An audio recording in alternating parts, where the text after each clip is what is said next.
पंद्रह महीने तक मौत की परछाइयों ने गाजा को घेरे रखा।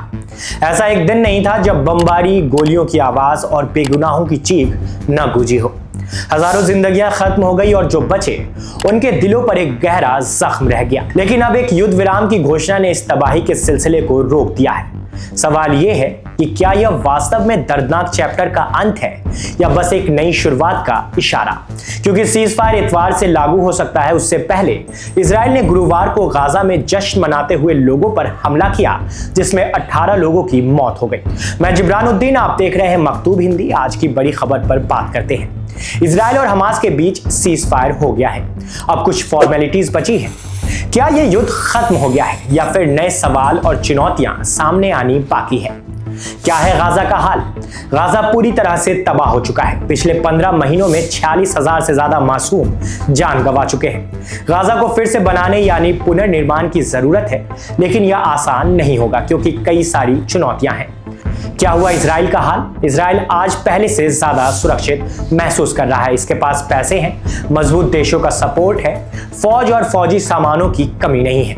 लेकिन इजराइल को भी इसकी कीमत चुकानी पड़ी है। 400 से ज्यादा इजरायली सैनिक मारे गए हैं और सैकड़ों घायल हुए। इस युद्ध ने 2 स्टेट सॉल्यूशन की संभावना पर भी दरार डाल दिया है।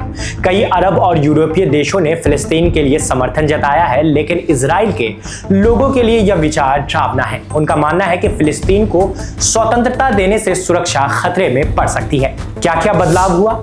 इस युद्ध ने पूरे मिडिल ईस्ट में कई बदलाव किए हैं। हिजबुल्लाह के नेतृत्व पर खासा असर पड़ा है। कई बड़े लीडर साथ में नहीं हैं। सीरिया में असद सरकार का अंत हो गया है। इसके अलावा ईरान की स्थिति कमजोर हो गई है। 1979 की क्रांति के बाद से सबसे कमजोर दौर से ईरान इस वक्त गुजर रहा है। आगे का रास्ता क्या हो सकता है?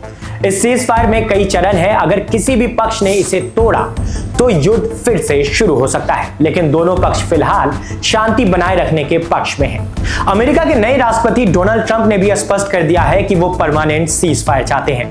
अगर इजराइल ने डील तोड़ी तो इससे अमेरिका इजराइल संबंध खतरे में पड़ सकते हैं।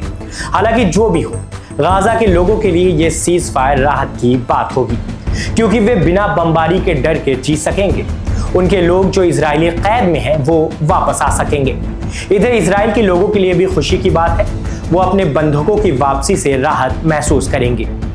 यह युद्ध का अंत हो सकता है, हालांकि चुनौतियां अभी भी बहुत हैं। सीज फायर के ऐलान के बाद भी गुरुवार को इजरायली हमला होना एक संकेत हो सकता है। हालांकि आने वाला वक्त साफ कर देगा कि सीज फायर के असल में क्या मायने हैं।